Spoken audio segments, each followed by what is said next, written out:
Yo, what up? What up? What up? It is your man, Mr. Controversy. Did you miss me? And I am back. Let me say it so they can see me. Did you miss me? Yeah, and we are back again, me and my guy, Danny Thompson, for the top 10, whatever it is. This week is top 10 running backs of the 2010. What's going on, Danny? Hey, man, Raphael, everything's good. You're coming in a little fuzzy tonight, but it's all good. It's another wonderful Sunday. It's top 10 time, and I'm waiting. I ordered something from Amazon for you next week. Hopefully, it'll be here by time, so I know when to hit the stop it button. You say something. Really? Am I fuzzy now? Yeah, it's still fuzzy. You notice it went fuzzy as soon as we went live. Of course it did. It was perfect in pre-show. Right, just let me know when it fixes up. I'm trying to fix it now, man. Just tell me, am I good or what? It's still fuzzy. I don't know what happened. Hold on. But anyway, go ahead and start talking. I'm gonna fix this real quick. Go ahead, let them know So for the next hour or so, myself and Mr. Controversial Raphael Haynes will go over what we call the top 10. So what we do is we take a single category in sports and we give our top 10. We go back and forth. We go each round. The first 5 rounds, I'll go, and then the second 5 rounds, he'll go. We both all state each number from 10 all the way down to 1. If you're in the chat, if you're in the live, like, share, comment, everywhere else. And also at the same time, leave your comments in the chat so Raphael and I can see actually what you guys and ladies have to say. Also, we're doing the year of 2010s in the running back department. So this is anything from starting from the year of 2010 till 2019. We're not talking about the entire career. We're talking about the 10-year stretch between that. So, right. What about now, Danny? You much better now. You much better. Okay. All right. Sorry about that, y'all. So I see Danny explain what was going on and how we're going to do this. First of all, before we start, let y'all know this is probably this was hard. It was hard in the sense not because there's so many great runners, but remember this is the era where the running backs kind of faded away. You had the 2-back running system that started being implemented. Everybody's past it now. So you'll see some stretches in a sense, but we'll let y'all know, you know what I'm saying, what's gonna happen with this. But all right, man. So we're gonna start. We're gonna go ahead and start first. Danny, I'm gonna let you go first. All right. All right. So I'm gonna start with number 10. So number 10, I'm gonna take a running back that played for 2 teams in the 90s, in the 2010s. Successful with 1.5 of those teams, but I'm gonna go with. We don't remember his time with the Jets, but I'm gonna go with Chicago Bear and New York Jet running back Matt Forte as number 10. All right, listen. Forte in Chicago was a very versatile dual threat running back. He caught passes out of the backfield. He ran the ball effectively. Forte had 4 1,000-yard seasons and actually was 3 yards short of having a 5th consecutive one in 2011. But, the Bears' offensive line let him down. He fell 3 yards short. Unfortunately, after his career, Chicago went to the Jets, had 1 good season, and then 2017 kind of faded out. But the numbers are there. Top 10 yards in the decade, also one of the best pass catchers in the backfield. It's just, to me, he's an all-around versatile back. Very underrated and not really held in high regard unless you really were a true diehard football fan. So I have Matt Forte at number 10. Okay. Showing some Bears some love on here. I appreciate that, I guess. And once again, like Danny said, please let everybody know we're doing this. Go ahead and share. And we want more comments. We'll put it in. First comment that came through as far as that Mike said Matt Forte bell cow. Okay, yeah, he was. He's number 10. So all right, so my number 10 is a guy that I guess he didn't play in a decade for that long, but he was he's still a great running back. He came in towards the middle of it, I guess. Late, well, maybe like he only played 5 years, I think it was, but came in, tore the league up, had a so sophomore year, but other than that, touchdown machine. Show he could do everything, run or catch. That's my guy, Todd Gurley.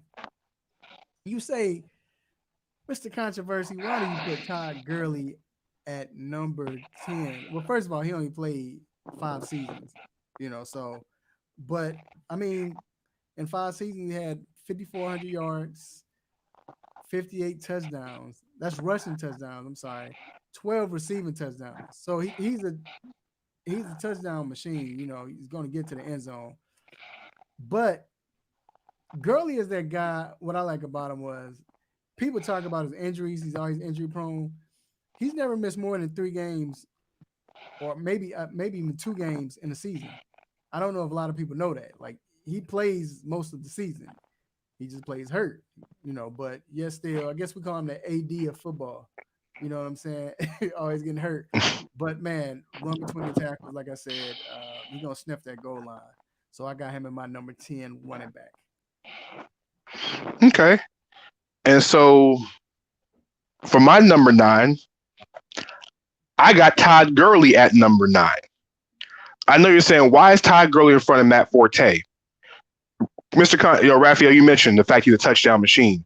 But do you know who had the highest touchdown percentage from number of touchdowns to number of games played? That's Todd Gurley.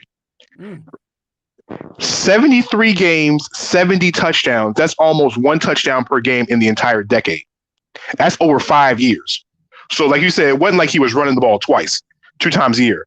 If you really think about it, the 2 years he didn't get 1,000 yards, the second year was a little bit of a sophomore slump. And last year he was splitting carries. We talked about this in the beginning, how the running backs are splitting carries and getting other people involved. Like you said, Todd Gurley has never had the quote unquote bill of health by some. You mentioned he always missed a couple of games, but he's in the top 5 in yards in the decade on the ground. And like you said, 70 touchdowns in 73 games. Mm-hmm. He had a nose to the end zone. The last 3 years, he's turned into a pass catcher. He caught all 12 touchdowns in the last 3 seasons. So, including 6. Don't forget the year they got to the Super Bowl. 1,300 yards, 19 touchdowns, led the NFL in both those categories. The next season had 21 touchdowns total. So when you lead the NFL in rushing touchdowns back-to-back years and total touchdowns, in a decade, like I said, with not too many dominant backs, I got him at number 9. All right. Can y'all hear me better now? Oh, yeah. I can hear you. They tell me to turn my mic up. So okay. So I got for my number 9 running back. This is a guy that injuries kind of hurt his career because he was well on to a great career. Probably going to be one of the greats. And that's my guy, Jamal Charles. Yeah, when you think about Jamal Charles, man, you talk about elusive. And for a guy his size, he was able to break a lot of tackles. Of course, he was going to outrun you. He was going to juke you. But when he was playing, he was durable. And he could do it all, man. He could catch, run. I mean, probably his best play was the screenplay. You throw a screenplay to Jamal Charles, it was a wrap. This guy had 4,000-yard seasons, even while getting hurt. 37 touchdowns, and he had 20 receptions for touchdowns. So that was big. And again, can you imagine? I know this would be towards the end, but can you imagine Jamal Charles with a Mahomes? You know what I'm saying? Like with this, he would be perfect for this offense. Perfect. But again, like I said, Jamal Charles, man, I hate that he got injured, but because of that, he's going to be my number 9 running back. Okay. Interesting choice you got there. For me, so now we're on to number 8? Mm-hmm. And for me, my number 8 is a guy who was hurt by the platoon system a bit, but he was a Pro Bowler on 2 separate teams in the decade, and that's Baltimore Ravens running back Mark Ingram. Listen, Mark Ingram came in the league, you mentioned a touchdown machine. He got touchdowns. He was a guy in the red zone, hard to tackle. He became even more dynamic when they split the carries between him and Alvin Kamara. Think about this. 3-time Pro Bowler of the decade. He had 3 1,000-yard seasons, but it seems like when they went and got Alvin Kamara, he became more dangerous because guess what? Kamara did all the wonderful things on the outside, and Mark Ingram just ran it down your throat. 2 double-digit touchdown seasons with 2 different teams, and he was a workhorse. And he rarely, like I said, with the one exception of 2018 where he did miss a share of games, but even in the 2018 season where he started 6 games, he still ran for almost 700 yards that season. Ingram has been productive. He's ran the system, and like you said, he actually was better and could have had better numbers if they didn't split the carries. So I have him here only because of the fact that he was a touchdown machine, had more I think 70 touchdowns over the decade, was top 5 in rushing touchdowns and total touchdowns of the decade, had a nose for the goal line, and one of the hardest guys to tackle in the decade. So I'm taking Mark Ingram here at number 8. Okay. That's I'll talk about that later on. So my number 8 running back. This is the guy that people forget about. A lot of people forget about just for the simple fact because, like Charles, he would get hurt, and then once he got traded to a team that you didn't really expect to hear anything about. It was like, why did he go there? And he had a great year there. And that's my guy, Demarco Murray.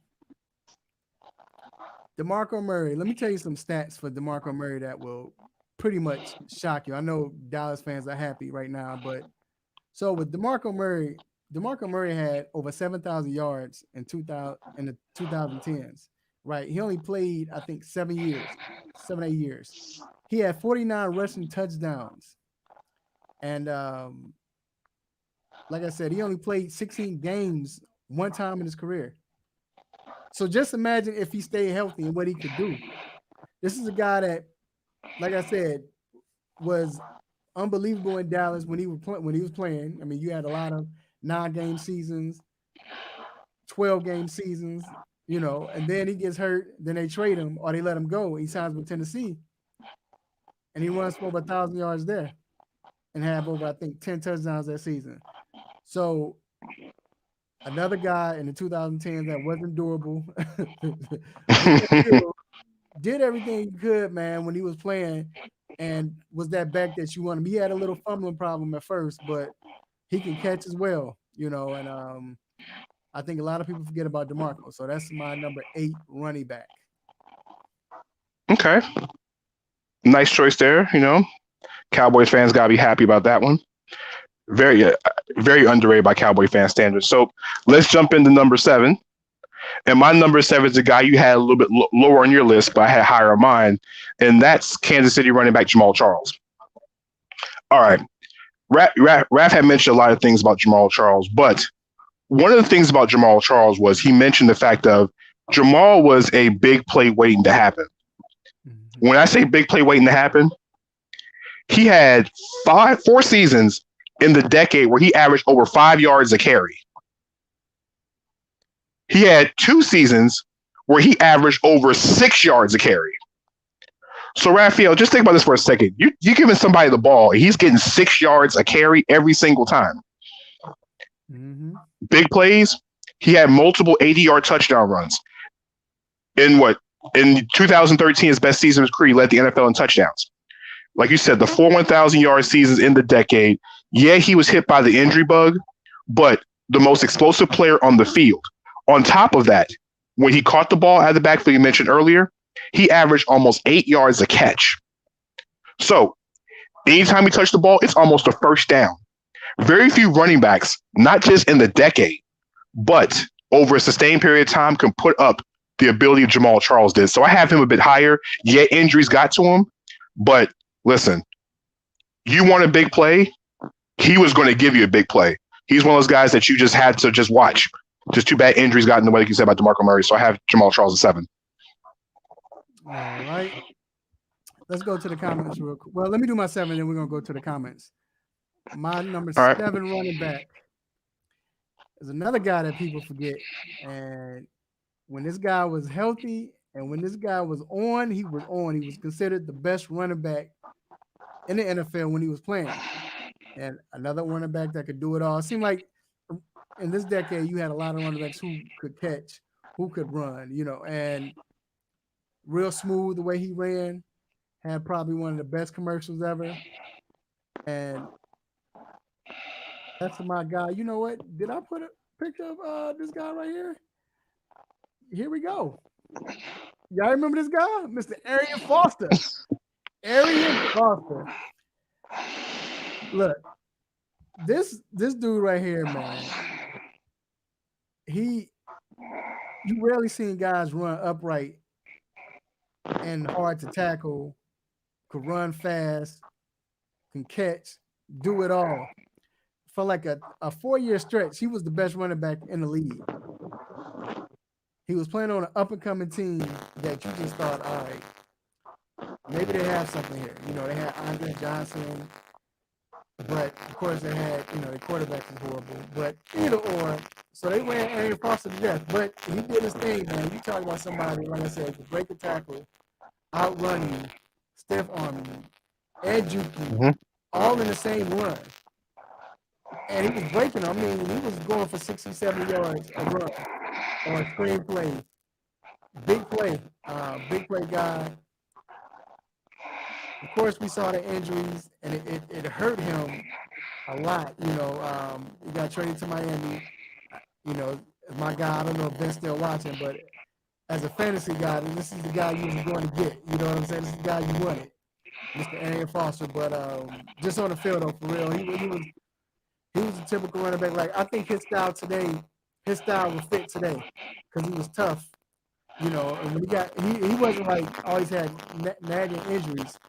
I mean, he had a big blow, but other than that, he was tough, ran between the tackles, going outside the guards. I mean, man, he was just that type of running back, and that's my number 7 running back. You want to finish up 6, and we'll chit chat at halftime? Yeah. All right. Let me show the comments real quick. All right, because you got back fuzzy again. You got back fuzzy again on the headset. Okay, here you go. Mike in the comments saying Murray was a stud, but the Cowboys ran him into the ground. Not much better than Charles, though. That's quite interesting. We're going to discuss that one in a minute anyway. All right. Here go another one. Am I still fuzzy, Danny? Let me know. No, you're better. All right. Cortland says Jay Charles ran bigger than his size. I agree with that. He did. Big boy running back. Yeah, a lot of people thought, and I meant to say that for him to be so small, whatever, he ran big, All right, and then last one. Ariel Foster not even drafted. Yeah, people forget about that. Yeah. All right. A lot of people. All right. You might want to check your headset again, Raphael. Still fuzzy again. It might be your picks while your headset's fuzzy tonight. I think every time you say a bad pick, it gets fuzzy. Here we go. All right, so I'll go into my number 7 while Raphael gets like the Bears technical difficulties fixed, except missing field goals. My number 6 is the guy Raphael had number 7, and that's Arian Foster of the Houston Texans. Listen, all right, take away that 1 year in Miami. That year doesn't count. 22 carries, 55 yards. Well, Raphael mentioned a lot of things earlier about Arian Foster. Listen, when you're saying the guy you taking number 1 in fantasy football because he put numbers up, Arian Foster was that guy. On top of what Raphael had mentioned earlier, led the league twice in 2010, 2012 in touchdowns. He had 4 1,000-yard seasons, but in those 4 1,000-yard seasons, they were over 1,200 yards in every single season. In 2013, he only played half the season, was on pace to hit over another 1,200-yard season that year. But the numbers that you want to look at, the most important thing is those 4 years he was healthy, his lowest yards per game was 89 yards a game in a season on the ground. Everything else was 90 up, 94, 95, and 101. He caught the ball in the backfield, multiple seasons, over 50 catches. He was arguably, like you said, if he wouldn't have gotten hurt and then shipped out after that 1 year he got hurt in Houston, he would have been probably the most dominant running back in the decade, or he could have had a chance to be. Injuries took the factor, but remember, 54 touchdowns for his career. He had a solid decade. So Ariel Foster's underrated because of, man, injuries took him away, but I have him at number 6. Okay. I like that pick. I would have had him higher, lower like I did, but I'm mad at you. Arian was a beast. All right. My number 6 running back. Is it still coming in? It's coming. It sounds like Pac-Man. I don't. So let me do this. I'm All right. So while Raphael fixes technical difficulties, so we're gonna go ahead. I'm gonna look into some of the things in the chat room. Raphael, let me know when you start popping comments, and I'll start giving feedback on the comments we have in the chat as he fixes himself on the voice side of things. Like I said, if you're watching, like, share, tag with everybody, all your NFL friends. Also, at the same time, leave comments below. Raphael and I will go through all of them. I will see what we have in the chat right now. Is Raphael, you good? Yeah. Am I good? Yeah, you're way better. All right. So. All right. Sorry for these technical difficulties. Like I said, every time he does a bad pick, it goes wrong. So my number 6 guy is one of my favorite running backs of all time. We talk about a lot of guys that could do it all. This guy right here, when I say could do it all, for a few years he was the best back in the NFL. I think that if he was on the right team, he'd be the best back again. But we'll see. You know, his quarterback was hurt last year. But this is my guy, Le'Veon Bell, man. I love Le'Veon Bell. Le'Veon Bell. It's funny because, Danny, do you remember when he first came in the league? Le'Veon wasn't the size he is now. Remember, he was much bigger. He was considered a big running back. I don't know if you remember that. Big running back out of Michigan State. Came to the NFL, decided, you know what, let me lose weight, let me get more in shape. Blew up after that. You talk about a guy that can control a game at his own pace, literally. How he set up his own blocks. You know what I'm saying? Very patient. The way he ran. He got that one jab move. You know, he stick his leg out like he's going to go right and go left and juke you every time. Could catch the ball, was a great receiver. I mean, he was probably a quarterback's dream, man. And when you look at what he's done, and remember, he came in, I think he's played 7 years in the league, and he has over 6,125 yards rushing, 38 rushing touchdowns, over 3,000 receiving yards, and 8 receiving touchdowns. So this man right here, this is one of the best dual threats that ever played the game. The only thing is he only played 7 years, you know, so I can't just put him at number 2 or number 1 or whatever, because, I mean, you got to give me a whole slate. And I think that 1 year hurt him, of course, when he sat out, you know, and he just came off probably his best year ever. So it's tough to see him go through what he's going through in New York, but, hey, this is my guy. This is my number 6, Le'Veon Bell. Okay. All right. So that's nice little number 6. So it's now halftime here on the show. So when we go 10 through 6, I go first. And so we go 1 through 5. It's Mr. Haynes' go. So go ahead, my friend, with number 5. All right. Before I do that, I'm going to go ahead and put this, just in case you came late. Yeah. Put the bottom 5. That's Danny's bottom 5. Oh, my God. His bottom 5. And here's my bottom 5 right here. And which is the reason why Raphael's microphone has been going in and out since the show started. Because my microphone's clear. That voodoo. It's that 28, no. It's that 28-3. All right. So oh, come on. Missed field goal in the playoffs. Missed playoffs is field goal home. Mm-hmm. I forgot you was a Falcons fan. My bad. But You know what? Cody Parker. That's all I got to tell you. Hey, I would rather have Cody Parker than be 28 up 28-3 and losing the Super Bowl. Hey, we got there. Y'all ended up just like us too. All right, so my number 5 pick. I can't believe Danny had him so low. I'm not mad if he didn't have him at number 5, but he had him so low. This is the guy that was the best player on his team during his tenure. It was sometimes where he didn't get fed the ball enough. I don't know why. But another dual running back, do it all. But probably when I say do it all, we talk about block, run routes, run the ball, of course, catch the ball. And he was durable as well. You can give him the ball 30, 35 times and he was going to do his thing. And that's my guy, Matt Forte. Look, man, I know you gave him the number 10 spot, Danny, but let me show you why he should be higher than that, man.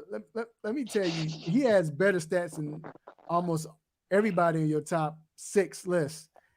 First of all, this guy had over 7,000 yards, had 42 touchdowns, rushing touchdowns, and this man had 17 receiving touchdowns. Don't forget, this was a guy that had over 100 receptions in 1 year. I swear to God that I don't want to say the coach because that's when I'm gonna say it since y'all might not know what I'm talking about, but that's when Trestman was our coach. He sucked. But anyway, I think Trestman, I swear he had Matt Forte on his fantasy team because that's all they did was throw him the ball. They kept throwing him the ball. Like, PPR style? Yeah, like why you keep throwing him the ball? Run him. But that's what he did. But he had 103 receptions that year. But he was just that guy, man. Sometimes I'm glad he was on the Bears, but I wonder if he would have played with another team and had another coach and they used him the way they should use him, what would his career be like? You know what I'm saying? And that's saying a lot from a Bears fan. But that's my number 5 guy, Matt Forte. My number 4, my number 5 guy is a guy that you had at number 6, and that's, I don't want to say New York Jet, but yeah, Pittsburgh Steelers and now current New York Jet running back Le'Veon Bell. You said so many things about Le'Veon earlier. Le'Veon to me is this decade's version. Has a lot of Marshall Faulk type of capabilities. When you're talking about patient, there's not a more patient running back in the NFL than Le'Veon Bell. He's one of the few guys that can read any hole and turn it into something. 3 1,000-yard seasons, also 3 Pro Bowl appearances with an NFL All-Pro honor on top of that. But you say, why is the Marshall Faulk comparison? He has 4 seasons over 60 catches. All right. He had 2 seasons where he caught 80 plus passes as a running back. 1 year he even had with 10 yards a catch. Was he a product of having a high-powered offense? Maybe. But maybe, because he had Ben Roethlisberger and Antonio Brown. But here's the thing. Marshall Faulk had the same thing, not only in Indianapolis, but he had it also in St. Louis, and we don't take that away from him either. Yeah, he had the contract dispute in 2018 that kind of derailed the momentum and sent him down in New York with a completely different type of offense. But just remember, when Sam Darnold's going to be healthy, Le'Veon Bell will be there. But Le'Veon Bell still caught 66 passes last season, ran for almost 800 yards last year, even with a bad offensive line, a terrible quarterback, and non-existent wide receivers. But boy, he was in Pittsburgh. He was something special. A all-around player's dream. To me, very, very – he might have been the most underrated of the big 3 in Pittsburgh because we all know AB – Roethlisberger was the quarterback, and you're never going to outshine a quarterback in most cases. So Le'Veon Bell, to me, was underrated, but he is a top 5 back in this decade. Yeah, I agree. I definitely agree, man. Like I said, it was hard to put him there, but put Matt Forte, but that's why he was my number 6 and Matt was my number 5. But yeah, that's that dude. My number 4 is Another one of my favorites. He probably has the best balance ever in the NFL. Um, you see runs that it was no way he should have made. I don't know how he stood up. I don't know how he kept his balance, how he broke that tackle. He probably got the greatest run in NFL history. And we all know who that is. My man, Mr. Marshawn Lynch. Man, Marshawn Lynch, when I say great balance, Danny, it'll be four guys hitting him from every angle, and somehow, some way, he'll still keep his balance and keep running. Like, I didn't understand how he did it. This is a man that got credit for making one of the best quarterbacks in the game right now. They said it was because of Marshawn Lynch. Like, that's the only reason why Russell Wilson was great. Some people feel like that, but that's how good Marshawn Lynch was. You always had to pay attention to him. You always had to make sure you had 4 or 5 guys corral him. It just couldn't be one guy tackling him. And then when you look at what he did, he had also had over 7,000 yards. But not only that, this guy ran for he had over 68 touchdowns in a decade. 68, Danny. You know what I'm saying? And then he had over 4,000 yards. So he smelled the end zone too. Probably didn't get enough time as far as at the goal line. We all know the dumbest call in sports history, not just NFL history. But Marshawn Lynch was that guy, man. He was just, his own character. And what I love most about him was, of course, with the Skittles, he used to always eat the Skittles. That was just him. He didn't do it. He did a lot of stuff that gained a lot of notoriety, but he didn't do it for, the gain, like, I guess, pub. You know what I'm saying? That was just him, his crazy way, his own way. He did it his way, and he's one of the best running backs to ever do it. And that's my guy, Marshawn Lynch. Good choice there. And for me, my number 4, I'm going to have to agree with you. Listen, there's a reason why this man's called beast mode. Very simple. When you're in the goal line, Pete Carroll, he is arguably one of the 3 toughest running backs to tackle inside the 3-yard line I have ever seen. No one in the league can sniff the end zone like Marshawn Lynch. I don't think, like I said, in this entire decade. He didn't have as many touchdowns as some people this decade, but he led the decade and led the league in rushing touchdowns back-to-back seasons, 2013 and 2014. Yeah, people say he was successful for Russell Wilson, but just remember, Marshawn was carrying this football a lot. 4 consecutive 1,000-yard season, a 1,500-yard season. I want to say it was 2012. But he did everything you asked him to do when it came to running the football, and became he's actually a pretty solid pass catcher at the same time. He went to Oakland after basically having a sabbatical and had a resurgence, almost 900 yards when he went to Oakland, running behind Oakland's offensive line and the Oakland shenanigans out in Oakland. And besides, any running back that loves Skittles is always going to be on my list. So I got Marshawn Lynch number 4. I'm with you, and my bad for having that up, man. But that's he's beast mode. Look, listen, this is a plug for Skittles. So Skittles, if you're watching this, your spokesperson's right there. Look, that's what Mike said. I need my top 10 guys to be able to catch the ball, which Lynch was mediocre. I understand that, but tackle him on the 1-yard line. Running back. He's a running back. I feel you, though. I feel you. Yeah, of course. Most running backs, in order to stay in the game, you got to catch anyway. So, no, I'm not mad at you. He didn't have stone hands, though. He didn't have stone hands. He wasn't the worst. Right. People forget that big catch he had in the Super Bowl that led him. Mm-hmm. So, that was my guy. But another person that didn't catch the ball a lot, but ran the ball a lot, and this might be the godfather of the NFL, godfather of running backs, grandfather of running backs. Any other adjective you can put in that has something to do with being old, and that's my guy, Frank Gore. Frank Gore, man. we clown about his age, and we didn't put him in number 2 because he played 30. Look, because he played 30 years in a decade of 2010.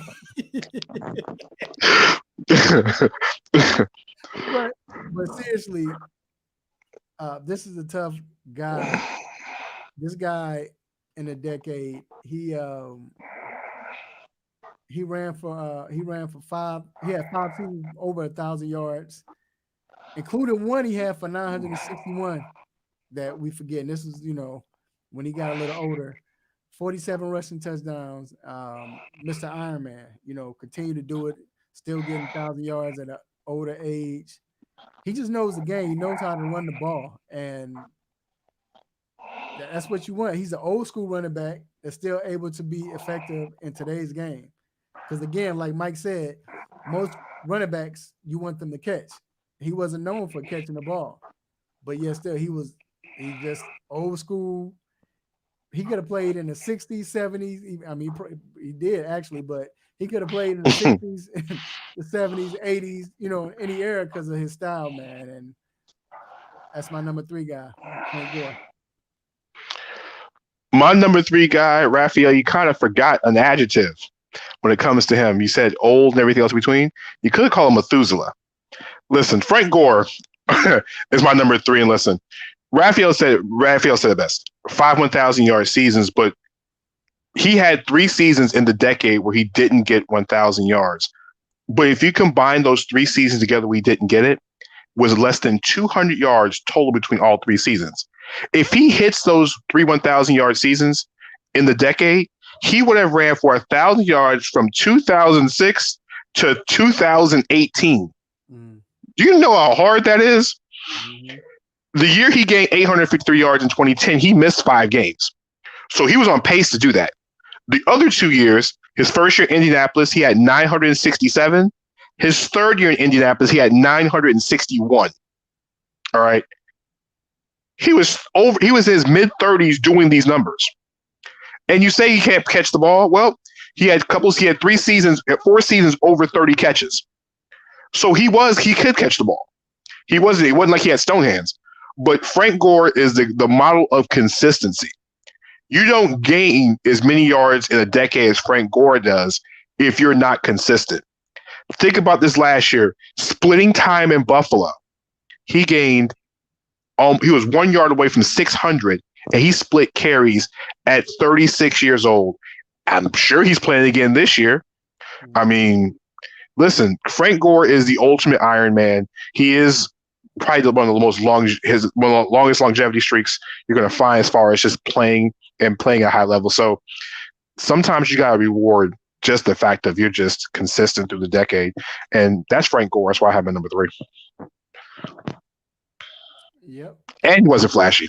At all. I still remember the time when his mother had just passed and he played like the next game, and when he had that breakout run, it was playing the St. Louis Rams. It was like a 60-yard run to win the game. Mm-hmm. That's just who he was, man. He's just very professional. My number 2 running back, he's kind of reminiscent of Jamal Charles. I don't think he's more explosive, but as far as trying to catch him, he's the only guy you can get away with of comparing him to Barry Sanders. And that's my guy, Shady Mccoy. Man, you talk about somebody who would juke you out your socks, make one move, make another move, then make a counter move on that. We're talking about a guy who faked somebody out, juked, did one cut, then another cut in the snow, and ran for like 60 yards. Who does that? Who does that? Besides Barry Sanders, it's Shady Mccoy. Look, this guy right here, man. This guy ran for over 10,000 yards in the decade. He had 69 rushing touchdowns, 16 receiving touchdowns. 2 times he had over 13 had 2 seasons over 13 touchdowns, and he was small. Carry the ball be like a loaf of bread, and but yet still would never fumble. You know what I'm saying? Um, he was just that guy. As small as he was, run between the tackles. He was. I don't think he gets enough credit, Danny, like he should. I think we overlook him, but he's the second best running back in a decade, and that's Shady Mccoy. Listen, my number 2, I'm gonna have to agree with you on this one. Lesean McCoy, you mentioned the elusiveness. Okay, listen. Lesean McCoy was hard to tackle in the open field. He was. And the thing is, once you gave Shady McCoy space, it was, were you going to be on NFL prime time because you're trying to dive after? One of the more animated players in the league, one of the best, had some of the best hands in the league. And remember, how many times did we watch Shady McCoy run the ball with one hand? We're talking about palming the football and going by defenders. Raphael, you remember the new version of Longest Yard with Adam Sandler? It was like watching Meggett, which is Nelly's character, running the football. That's how Lesean McCoy ran the football every single time. Mm-hmm. He would get by you. He would go around you. What are you going to try to do? Are you going to try to stop him on the ground? If you're trying to stop on the ground, he's going to catch the ball in the air.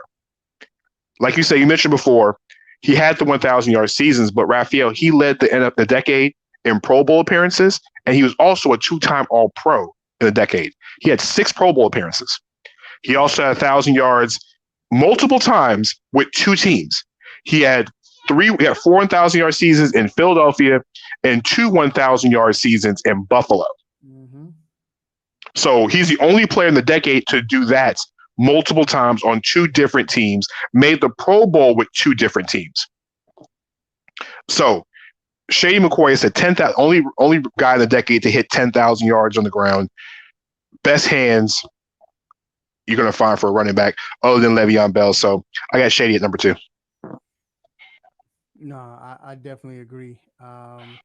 Real quick, Cortland says definitely more explosive. Shady was that dude. You think he was more explosive than Jamal Charles? Woo. Hopefully he don't say more explosive than Barry Sanders. Right. That's the one I was wondering. Maybe it's Jamal Charles. You think he's more explosive than Jamal Charles? He's more. He's more shifty. Yeah. I think the only player in the decade that might have had more shiftiness than Lesean McCoy, I would say, would be Dante Hall. Right. And then Dante Hall might be the only guy that has the flashiness, the looseness. Mike says, "Got to tip my hat to Gore. Good call. Yeah, Gore was Not much you can say about that. He's just that guy. That was that guy. All right. So the number 1 player, I mean, y'all know who it is. Running back. We're gonna leave it and show y'all right here. And this is, there he is, Mr. Adrian Peterson. Come on, y'all. AP, we couldn't have. I know, like Danny said, he's the only guy, McCoy, to have over 10,000 yards this decade. But, oh man, it's got to be AP. AP, 73 touchdowns on the ground. 73, 5 1,000-yard seasons. He had 970 yards. Y'all remember the year where he tore his ACL and he played 12 games. He had 970 yards then. That's why he didn't get 1,000. Then on top of that, come back the next year. Now remember, he hurt his game after 12. He hurt his ACL, tore his ACL in the 12th game, right? Came back the next season and ran for over 2,000 yards. Danny, who does that? Who does that? I ain't gonna say too much because Danny, if you don't have measured number 1, I'm gonna find another host. I'm seeing who else that has it. So if you do, I'm gonna let you have some of this. So go ahead, Danny. Listen, the only running back in the decade to be the MVP. All right. All the numbers aside, he won the MVP, the only person in this decade to do it. Yes, my number one is Adrian Peterson. On top of what you said, he said, what person comes back from a torn ACL in November, December, and makes it back to training camp? And not only is he makes it back, but he rushed for over almost 2,100 yards. He fell 3 yards short of 2,100. We'll put this in perspective. That season, he averaged 131.1 yards on the ground per game. That is basically Bo Jackson Tecmo Bowl numbers for an entire season. That year, he ran for 2,100 yards. He didn't even lead the league in carries. Right. You're talking about a big play threat? Yeah. A guy who was 6 foot, maybe 200 and about 25 pounds, but ran a 4.4. And the thing was, he wasn't running past you. He was running over you, then running past you. Arguably the most physical running back with the speed. He's the closest thing I have ever seen to what Jim Brown was back in the early part of the 60s, back in the leather helmet days of football. He is our generation's version of Jim Brown. It's not even close. The bad thing is, the crazy part is, Adrian Peterson has come back from injuries not once, but Raphael, remember, when he left Minnesota, he went to Arizona, didn't play well, was pretty much left for dead at one point in the league as far as his career goes. He goes to Washington and gains 1,000 yards his first year in Washington, and then gained almost 900 yards last year. Right. He's still running over people. Think about this. In 2018, his longest carry of the year, Raphael, was 90 yards. At 33 years old, he's still breaking 90-yard touchdown runs. Who does that? He was number 2 in rushing yards. He didn't finish number 1 in touchdowns, but listen, he was injured for a good number of the decade. He would have had 10,000 yards. He would have been semi-healthy those rest of those seasons. Also, it wasn't that he was injured. Remember, he got suspended. Yeah. I mean, I tried not to bring that up. I try to keep the injury part. We did have the suspension. And remember, 2014, he only played in one game in 2014. Yeah. So you might as well say he essentially missed all of that season. Right. And then 2015, he only played 3 games. So yeah, he had suspensions. He had, the injuries. But listen, if you're talking about top 5 running backs all time, health-wise, in general, if everybody's 100% healthy, Adrian Peterson's in the top 5. I don't think you're taking 5 other running backs ahead of Adrian Peterson. I just don't think you will.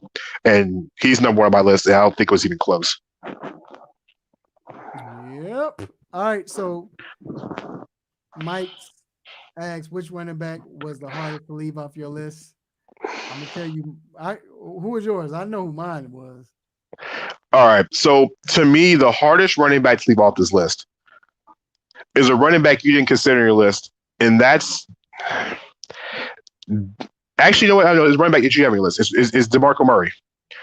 Demarco Murray had 1,800 yards in the season, had the second highest rushing total in the entire decade. Demarco Murray is very underrated. It was a toss-up between him and Ezekiel Elliott because Elliott has, I think, 3 or 4 1,000-yard seasons, which put him in the top 2 or 3 because it wasn't that many 1,000-yard rushers. I think DeMarco Murray was the hardest one to leave off my list because he was very versatile. Injuries got to him, so he was my guy. Who'd you have, Raph? It was Ezekiel Elliott. Ezekiel Elliott, he only played 4 seasons in the decade, right? And you know my rule. I don't you a plenty of times. How can you put somebody that's only played 4 seasons and only had 3,000-yard seasons? Like, no, that I can't do that. But it was hard because he has more rushing yards than Todd Gurley. He has more touchdowns than some of these players on the list. As a matter of fact, I'm gonna just say this real quick. So he has 5,404 yards, right? I'm sorry, 5,400 and where is he? And 5 yards, right? He has 40 rushing touchdowns and 8 receiving touchdowns. The year he didn't get it, he didn't get the 1,000 yards. He had 983, and that's when he was suspended for them 4 games. So he's been the best running back since he's came in the league. Yeah, he was my hardest, man. That was a good one. All right, Danny, you know how we do. I want you to pick what couldn't you see? Well, I'm about to run it back. What could you believe, or what could you? I shouldn't say believe, but you just is like he tripping. Let's put it like that. What was it? All right, so let's take a look at your list again from 6 through 10. All right, listen. Where I figured you were tripping completely was, listen, I wasn't a big fan of Demarco Murray in the top 10. I think that Demarco Murray being in the top 10, he had the one good season at 1,800 yards. He had a couple 1,000-yard seasons, but he didn't really do that much compared to the rest of them. He wasn't a top 10 running back when it came to touchdowns or touchdowns per game or even receptions. So, yeah, I'm thinking you were basing that off that one season where he had almost 1,900 yards, but that was my question mark besides where Matt Forte was in this ranking. Those are my two. So you said Demarco Murray and Demarco Murray being in the top 10 and where you place Matt Forte. Okay. And the reason why is Demarco Murray, Danny, again, he had more yards than Jamal Charles. He had more yards than Todd Gurley. He had more rushing yards than Le'Veon Bell. He had more rushing yards than Matt Forte. I mean, why wouldn't you put him in the top 10? He was 11th. He was 11th in touchdowns the whole decade. He was 11th in touchdowns the whole decade. Those other guys you mentioned got in the end zone more than he did. Who? Okay, so Todd Gurley, I get that. Adrian, Mark Ingram, Ariel Foster. 50, yep. He had 2 more touchdowns. Okay. Foster had 6. Oh, you're talking about total touchdowns with 65 to 55. I'm talking about rushing. DeMarco. Hey, but we're rushing. But listen, we're talking about but touchdowns a touchdown. Receiving, rushing doesn't matter. 65 to 55 is 10 more, sir. But continue. Hey, he had more rushing yards than Frank Gore.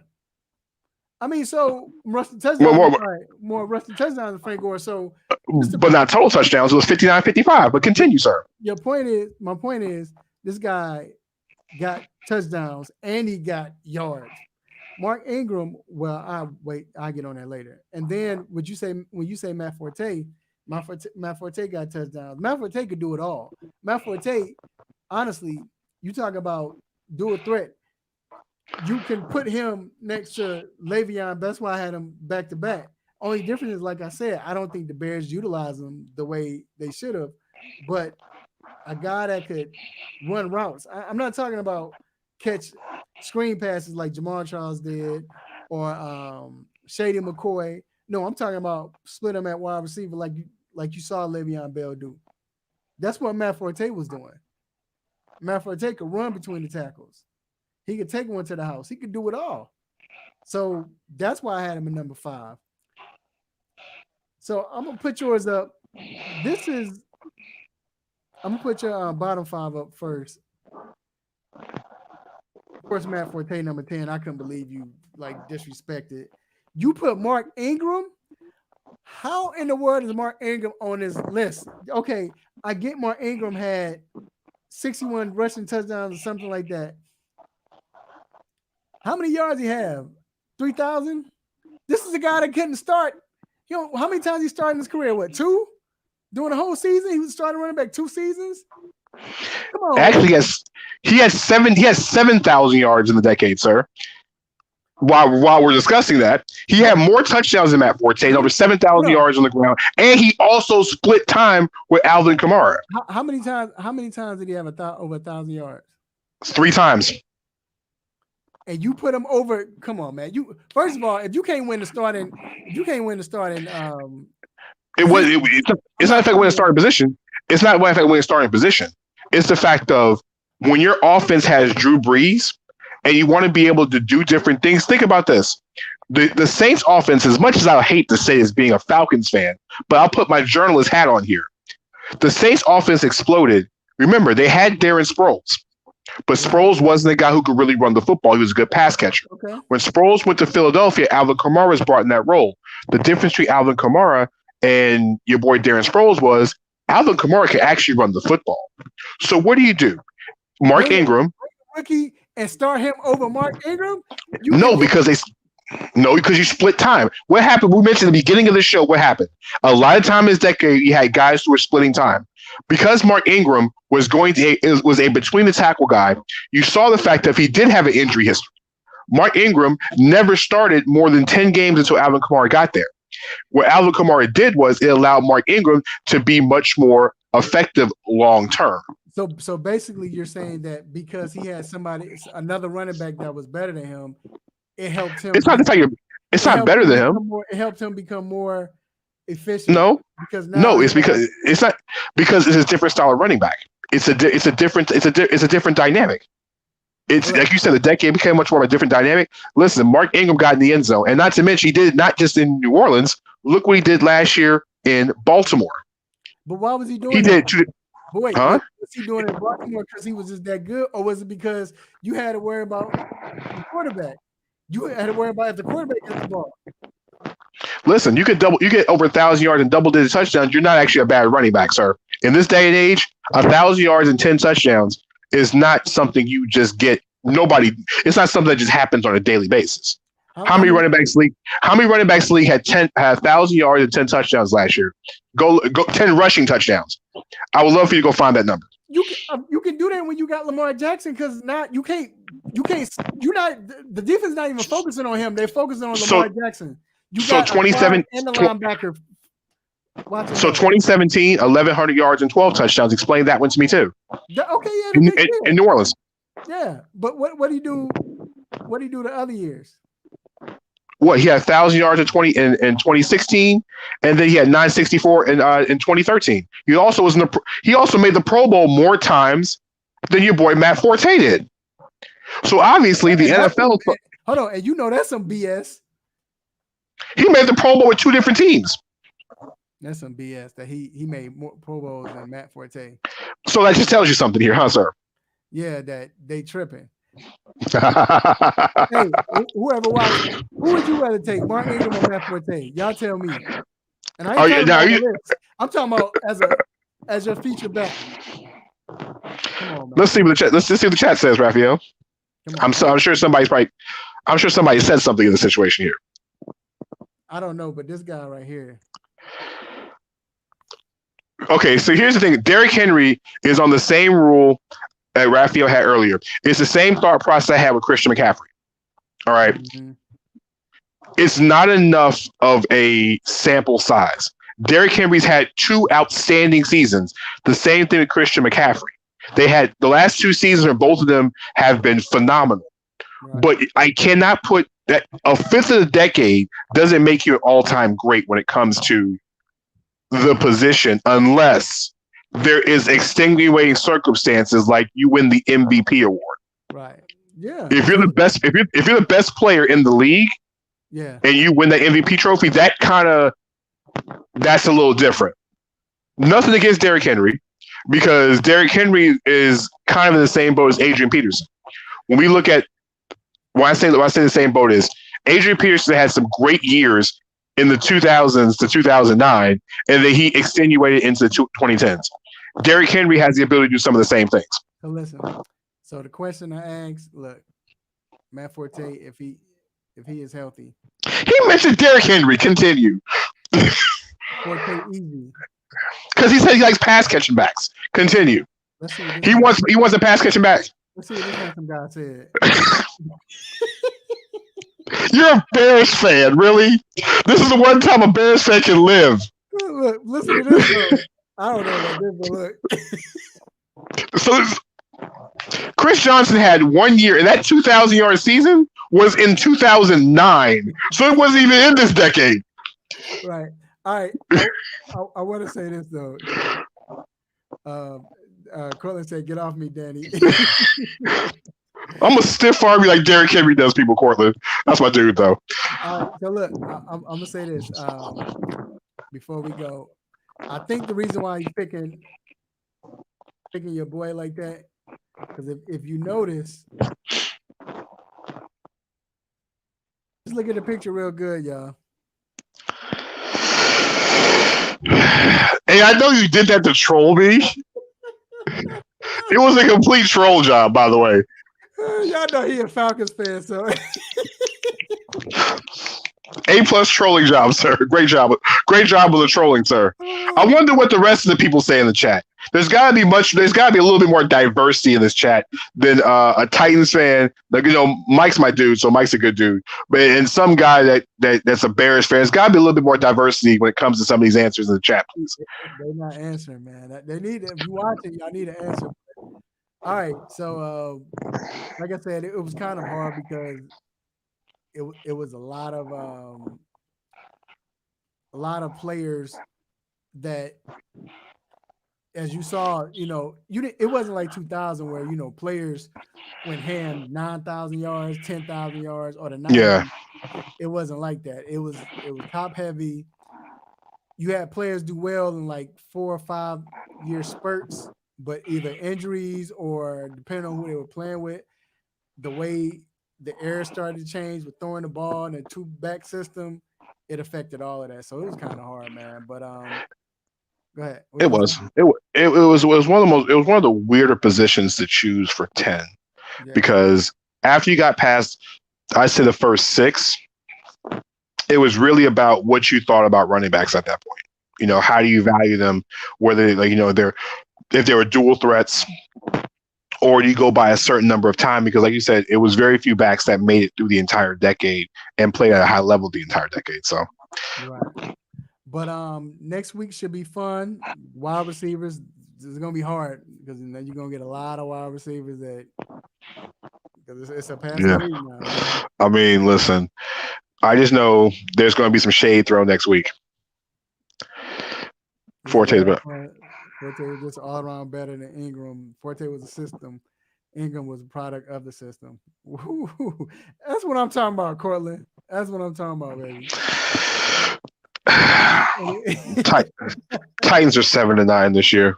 Go Ryan Tannehill. All right. Ryan Tannehill is yeah, he's a top 100 player at the same time, too. Stop it. Get out of here. Get out of here with that. For real. No love. You know what, though? It's going to be real interesting, Raphael. We look at what the next 2 weeks is, wide receivers and quarterbacks. Right. It's going to be real interesting where we put certain players in certain positions because, like you said, it's a passing league, and there's so many receivers that you can say are top 10. Yep. And then we get to quarterbacks in 2 weeks. It's going to be real interesting how we gauge the quarterbacks of the last decade because, we mentioned before, you had two, how do we choose if we decide to choose guys like Lamar Jackson and Patrick Mahomes? Mm-hmm. Because they don't have the sample size, but they both won MVPs and Pat Mahomes won a Super Bowl. Yeah, Mahomes is that's going to be hard. But and I just want to see how much disrespect you'll give my boy in 2 weeks. That's what I'm trying to figure out. No, you know what? I don't disrespect him like that. Matt Ryan is one of the best quarterbacks in this decade and has played during his time. So you might be shocked where I put him at, man. I don't think he gets a lot of love. I think, I'm in Atlanta, and how they treat him in Atlanta, they treat him like he Jay Cutler or something. So, as a Bears fan, you wish you had Matt Ryan. Sometimes, yeah. Like if I had a quarterback like that for his whole, I do. But he don't usually beat us, so. But I do though. You know what I'm saying? I'm with you. Matt Ryan, Go look at the track Go look at the track history, sir. What, losing the game when you up? I don't want to deal with that. See, you making me turn on him. I was for him. You. First off, Matt, listen. We don't have enough hours time in the day. That wasn't Matt Ryan's fault in the Super Bowl. I can literally do a 1 hour breakdown of why it was not Matt Ryan's fault. No, it wasn't. But you trying to throw shade. Look, I was saying that. I'm not throwing shade at your team. Bro, I was saying I was with Matt Ryan. I was saying you're gonna be surprised what happened because I agree. Okay. Then you had to throw some. Well, Jay Cutler. I'm like, dang, why you? I didn't throw a Cutler joke. I said you'd be happy to have him as your quarterback. That's all I said. As a Bears fan. See, but I mean, hey, there's no shade. There's no shade. Matt Ryan's that guy. Matt Ryan's that guy. But all right. No problem. Mike says, thanks, fellas. Great stuff. We appreciate it. Thanks for always, man. All of y'all. Next week. Also, just make sure we need to arrest the killers and murderers who murdered Breonna Taylor. It's day as you see in the ticker, day 142. It ain't happened yet. So I heard the FBI is looking, investigating now, whatever. So it looks like we need to do more, whatever we can do to keep, shedding light on this. So, but y'all have a great week, and we'll see you again next week. Wide receivers next. Yep. When you miss me, I'm out. Peace.